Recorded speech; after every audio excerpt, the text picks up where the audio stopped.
clocks ahead. What's up, guys? WildLink bringing another Let's Play Pokemon Emerald video.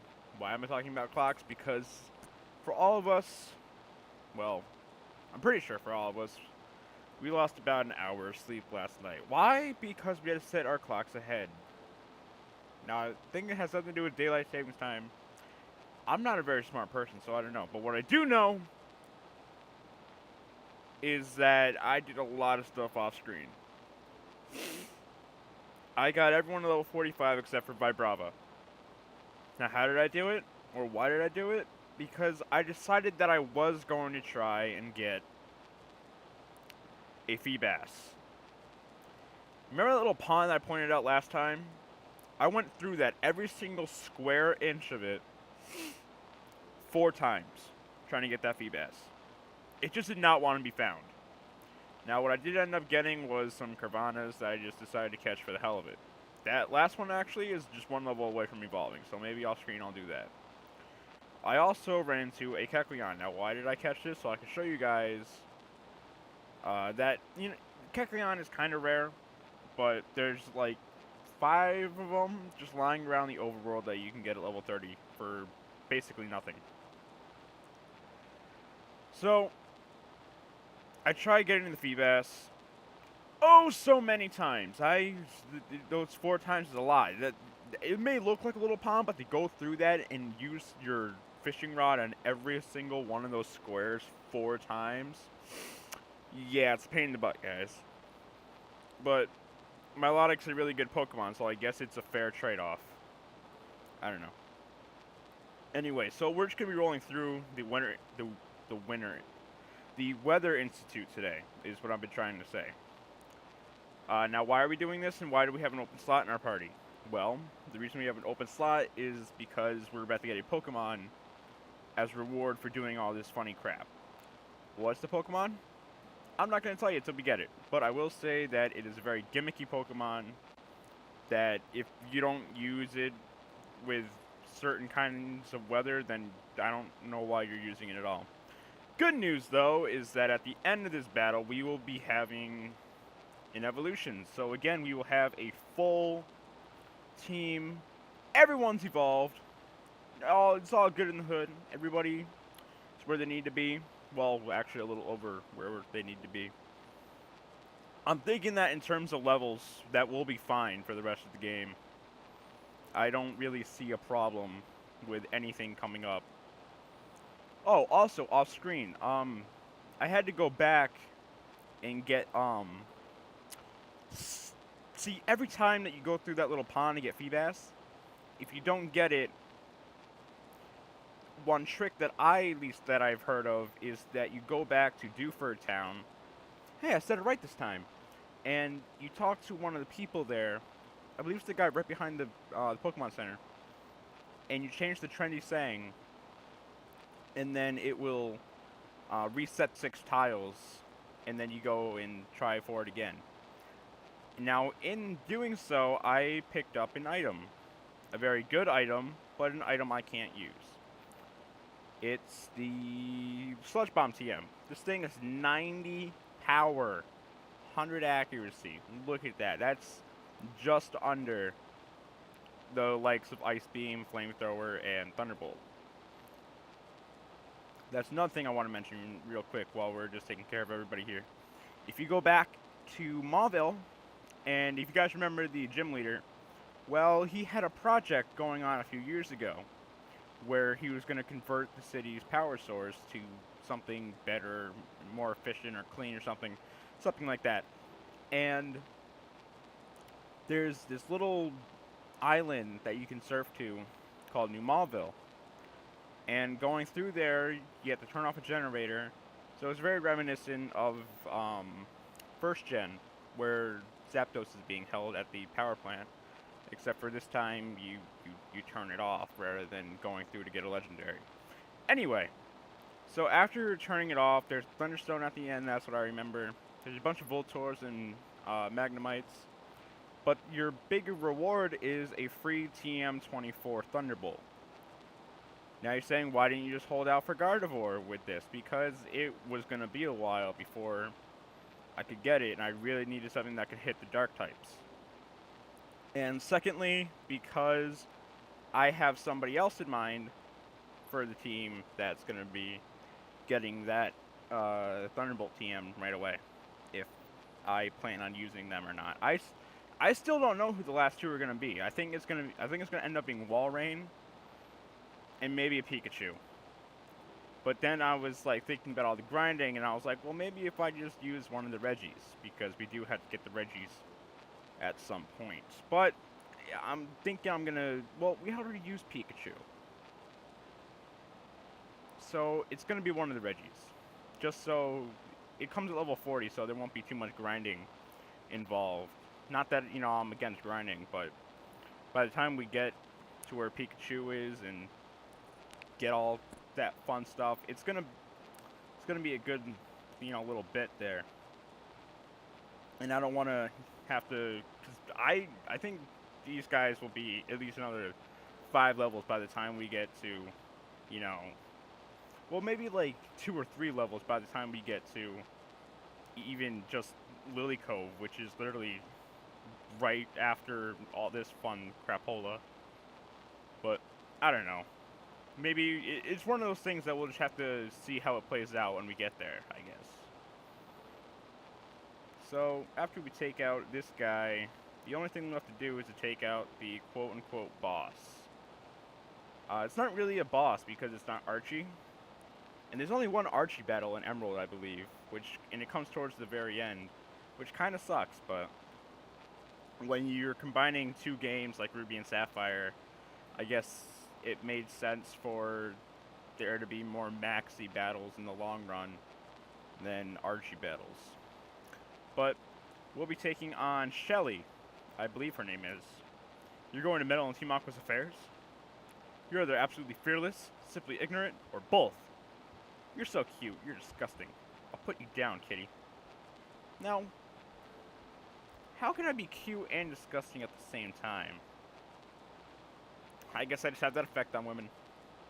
Anyway, she doesn't really have anything too threatening, but again, I hate to bring it up, but nothing's really threatening when you have the levels that I have. And the team that I have. I mean, Flygon, Gardevoir, and Blaziken, and I guess Altaria is kind of cool. But those 3 right there, that's like a beast of a team. Or at least in my opinion. I don't know. Anyway, so this team really isn't anything difficult. The only thing, maybe, is that the Intimidate is going to bring down your attack stat by, I believe, half, making it a little harder to take out the Mightyena, but it's really not anything too difficult. It's bad enough to have Team Magma blundering about, but now there's you. What makes you want to sniff around in our business anyway? Because the story of the game requires me to do so? And this is the game's subtle way of telling you, hey, guess what? Mount Pyre is your next destination after, you get there. And this is the Pokemon I was talking about, Castform. Now, Castform changes shape according to the weather conditions, yes. So, it has 3 different forms. It has a rain form, it has technically 4. It's the regular form, which is when there's no weather conditions. There is the ice form, or the hail form. Now I'm actually going to take this off and get the Mystic Water off it. There's so here it is. These 3 moves right here change its form. And I can't seem to make a structured sentence today or keep one idea flowing. But there's really not anything too important to do after completing this little part right here. But actually, after the main game, this place does serve a little bit of a purpose. As talking to the guy who gave us the Castform, well, he's going to be the one to tell us where Kyogre and Groudon are, because they move around on the routes and form random caves. So if you want to know where they are, you got to come talk to this guy. Now, how are we doing for time here? Because there's something coming up. We're about 10 minutes in. I think we can make this video a little longer. Now, just coming down here, Nah, there's like a little surfing part right here that I'm not gonna do. I'll do it off screen. Alright, so coming up here, we're stopped by none other than May. Link, where were you? I was looking for you. How much stronger have you gotten?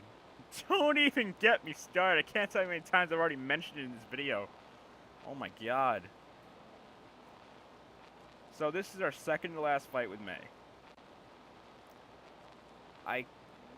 She was a good rival, but we never see her with a fully evolved team.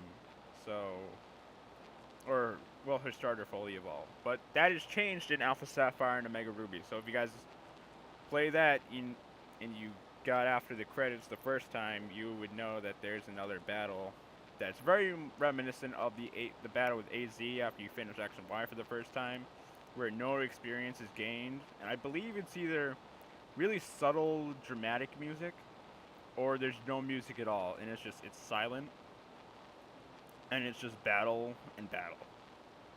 But I'm just sweeping through her team right now. So since, just to keep things even though I know Blitzking can take out the Slugma, I'm gonna switch over to Gardevoir just because I want to keep things even. Because that's just the easiest way to go through the game. So, using Confusion because I don't want to waste any Psychic PP in case I need it. But then again, I don't really think I need it. What I am excited about, though, is in 6 levels, Gardevoir is going to be getting Hypnosis. So Confusion is going to be going away, and we'll be learning Hypnosis to help us put things to sleep. Because I think Altaria at one point had Sing, but I think I got rid of it. And right now, May is giving us a new form of transportation. Fly, but the bad news is we can't use Fly right now because we don't have the Fort Tree City Gym badge. But that's going to change right after Scott leaves us alone. So he's just saying, you know, that we're more than he thought we are, or were, back when he met us in Petalburg, and he saw us pull nothing back on that trainer being May. Okay. Now, off screen, I got a lot of crap, but I think I sold all the crap. Come on, give me your I wanted a repel. So I think what I'm going to do is I am going to battle these people. Because I want to finish this with getting to Fort Treat City. And we're like right there, so I think we'll just step right here. Now, if you couldn't tell this tree is fake, then I don't mean any offense, but you might be colorblind because it's kind of easy to tell that it's fake. Alright, so this shouldn't be a problem. So I think we're gonna end up using. Alright, so we'll just use Psychic on Manectric, and then we'll use Flamethrower on Ninjask and get this over with. Now, I like the design of Fort Treat, I really do. And when we get there, I think you guys will enjoy it too. It's a really unique city, and that's something I give to Hoenn. They have a lot of unique places. Like, they have one city that's or town, I guess, that's entirely on logs. Like, it's a floating city. And then they have technically an underwater city. Well, to get to it the first time, you have to go underwater. But after that, you fly in through what looks like a volcano when you're using the Latios and Latios Mega Evolution flying in Alpha Sapphire and Omega Ruby. And then they have an entire city with tree forts! It's like little kids made the city. Don't tell me that's not cool. Because it is cool. Now, before we leave off, I want to show you guys something that's very important, well, for story progression. There's the gym right there. Let's go take it on. Something unseeable is in the way. What, you may ask? I don't know. I guess you'll just have to stick around for part 26. See you guys then.